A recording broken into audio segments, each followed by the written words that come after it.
Now it's time for the 15th and last qualifying heat of the opening round of the 2024 IAME Series Benelux season here in Mariembourg. It's X30 Senior, Groups D versus F. Here is your starting grid. On the front row, it's an all-Belgian affair. Noah Maton and Matthias van der Kerkhoff on the front row. Kyuho Lee and Italy's Andrea Pirovano rounding out the top two rows. Lars Venning and Lucas Horsika on row 3. Mirko Wouters and Raffaele Santocono on row 4, with France's Clément Outron and the Netherlands' Joop Muller alongside each other, completing the top 10. Yanis Bouillet and Raphael Leenders on row 6. CJ Bennett and Davin Singer on row 7. Clément Massot and Tobias Norman on row 8. Olly Meurs and Jules Van Hul on row 9. Gaetan de Brambandera and Nicolas Simic complete the top 20 positions.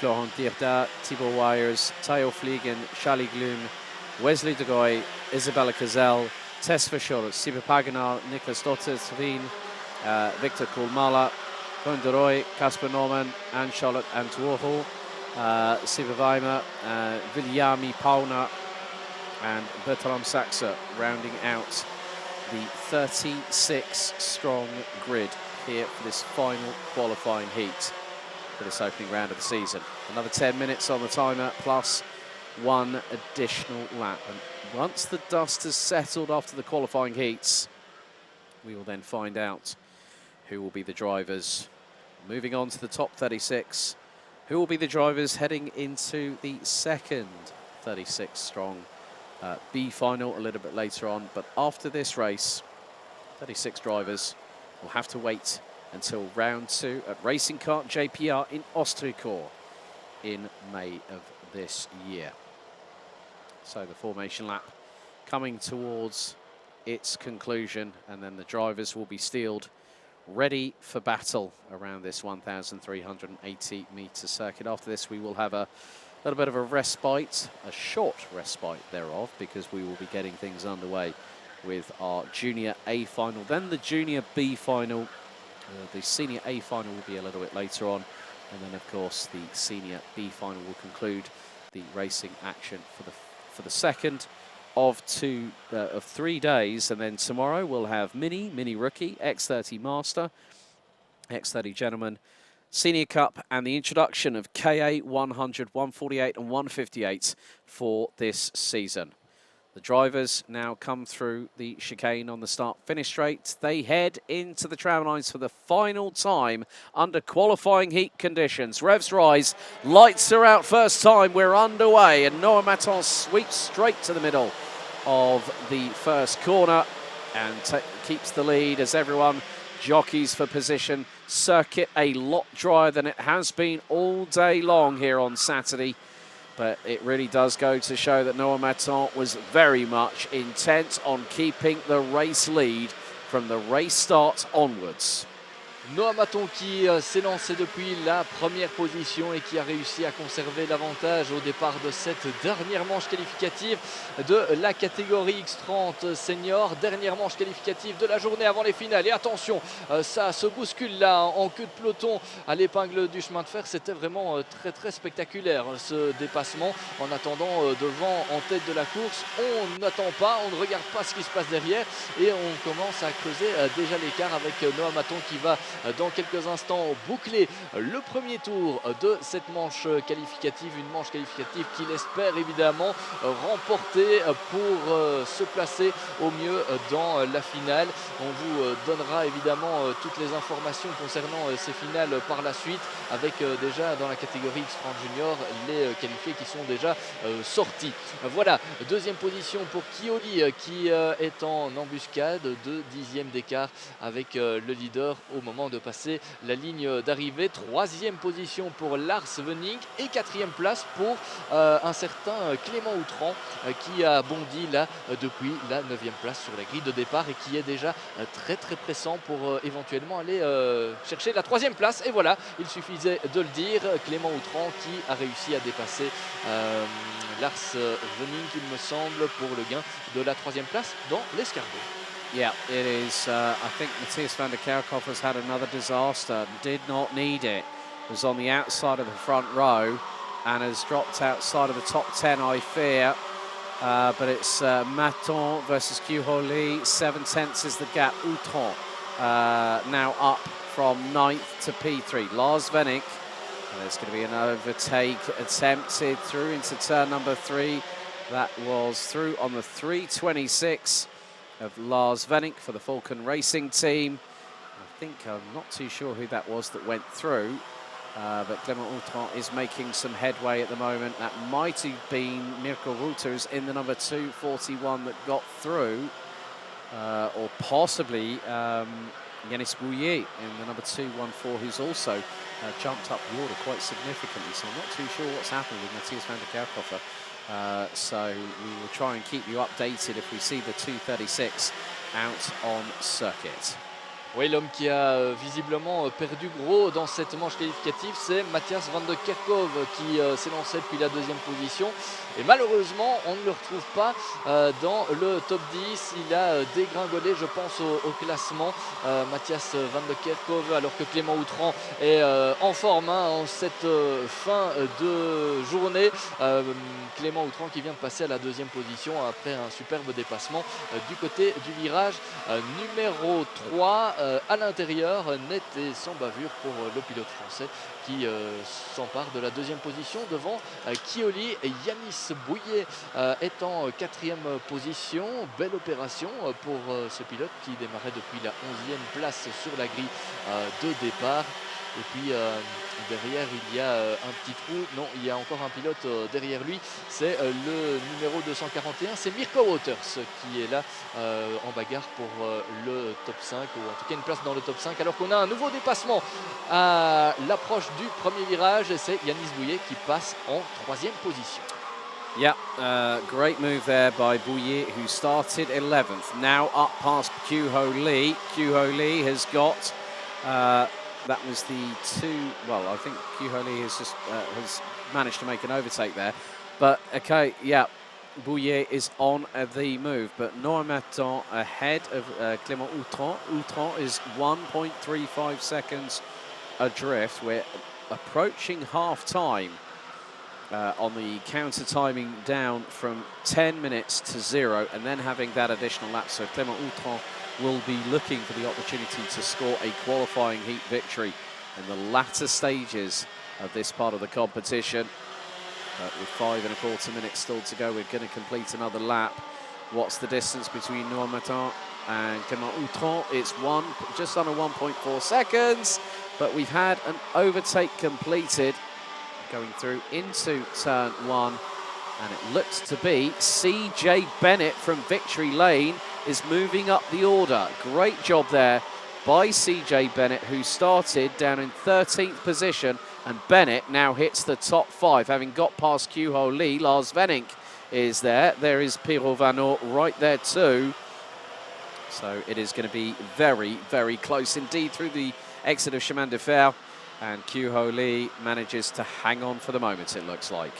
Oui, les temps étaient un peu plus compliqués pour Kioli, qui avait à un moment dû voir laisser passer CJ Bennett devant lui, le pilote de Victory Lane qui avait réussi à un moment donné à passer devant Kioli, mais Kioli a répliqué dans la foulée, et pour la 5e place, eh bien, c'est toujours assez mouvementé.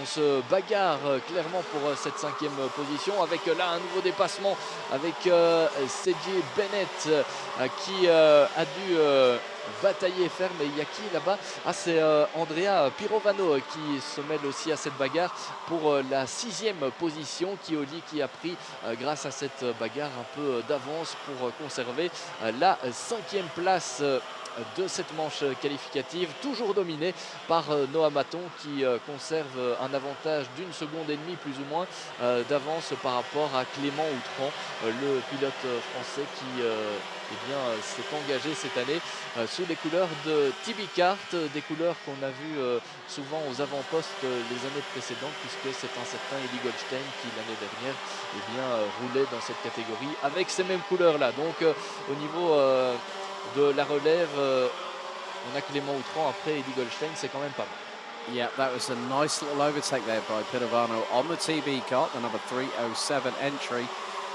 And that just goes to show, oh, dearie me, someone's got off into the barriers. It was a kart in front. And that is one of the Eichmann Grand Prix team karts that has just gone off. Went wide out of turn number 2. Let's see if we can catch the number. It is the 2. Oh, that Q-Ho Lee that's dropped it off of turn 3. I think it is. Q-Ho Lee has dropped the car into the barriers. At least it was only the sidewalls of the right side tyres that clattered into the barriers. That was an uncharacteristic mistake. Q-Ho Lee has been mighty through turn 3 and just got it all wrong. L'erreur il y a quelques instants de Kioli qui était 5e et qui a donc perdu tout le bénéfice de son début de course. Il est parti à l'erreur dans le virage numéro 3 et donc tous ses espoirs de bons résultats s'envolent. En attendant la 5e position, eh bien, elle est très convoitée avec désormais Andrea Pirovano, Lucas Orsica, Seiji Bennett aussi qui est là pour s'emparer de cette 5e position. Devant, eh bien, c'est Mirko Wouters qui s'est emparé de la 4e place, il me semble. Yanis Bouillet est toujours 3e et devant toujours le même écart entre Noah Maton, le leader, et Clément Outran en 2e position. Mais donc l'information de ce dernier tour, c'est la sortie de piste du pilote coréen Kioli. So we're coming down to the last minute and a half. Q-Ho Lee has dropped, no surprise after that incident, right to the back of the field. Koen de Roy unfortunately retiring on lap 3. We have a minute and 20 to go. Here comes the move. It's the 3:27 of Horsica through on Pirovano. That is for 5th on the road. And Pirovano straight back up the inside. And there's CJ Bennett waiting to pick up the pieces, and he gets through too. So Horsica was up to 4th, now down to 6th with Lars Venink in tow through turn number 4. It really is coming down to elbows out, and they're well and truly sharpened. On se passe et on se repasse pour la 5e position, pour la 4e place, pardon, avec Andrea Pirovano qui est finalement resté 4e, mais il a dû faire face aux attaques notamment de Lucas Orsica qui est désormais 6e. C'est très serré entre 4 pilotes là pour le gain de la 4e place. Il reste moins de 2 tours. Il va rester 2 tours maintenant pour ces pilotes pour se départager dans cette manche qualificative. Right, here we go. Elbows are out and up the inside of CJ Bennett through turn 1 goes Pirovano, but the Irishman responds in kind. Back up the inside through turn number 2. Horsica and Venink make it a quartet, battling over this part of real estate as they head through into the 90 left at turn number 4. Bennett standing his ground in that kart. The number 2:35 as they come through Chemin de Fer. Timer has expired for the last of the qualifying heats this weekend for a Yami Series Benelux for the opening round for 2024. But there is the 2:14 of Yanis Bouillet, the Belgian, who's about 2 seconds adrift. We're going to go on to the final lap. Noah Maton leading the way by nearly 1.3 seconds ahead of France's Clément Outran, as there is the cavalry behind from 4th down to 7th. And look at that, my goodness me. Horsica went for the move on Pirovano as Pirovano went for the move on Bennett. Bennett held his nerve, gained a little bit of momentum his way, and everyone else behind had to pick up the pieces. Great awareness by all the respective drivers through that very fast right-hander. But we are coming down to the final few seconds of this last qualifying heat for these drivers, because after this, once everything's been confirmed and ratified, we will then know who the top 36 will be. As we've got a drama, that's the 2:14. Yanis Bouillet out on the final lap of the race. Disaster for the Belgian, but it's going to be Noah Maton that wins the race, the 15th and final qualifying heat by 1.2 seconds. Head of Clément Outran, and then it's CJ Bennett that rounds out the top 3. Great bit of work there by the victory lane driver, Yanis Bouillet, out of the race. We've also got another couple of karts there as well. Oh, 280 Jort Müller from Denmark. There was also another kart that was coming out of Chemin de Fer. but Noah Metton takes the win ahead of Clément Outron, with CJ Bennett rounding out the top 3, having made up 10 places. Lucas Horsika, Lars Venink, Andrea Pidovano, Mirko Wouters, Matthias van der Kerkhofer ends up finishing in 8th, ahead of Gaetan de Brambandera, who made up 10 places. Tobias Norman rounds out the top 10. Raphael, we had Clément Messot, Raphael Santocono, Casper Norman, Ollie Mers, Tayo Vliegen, the Thai driver, making up 8 positions to round out the top 15.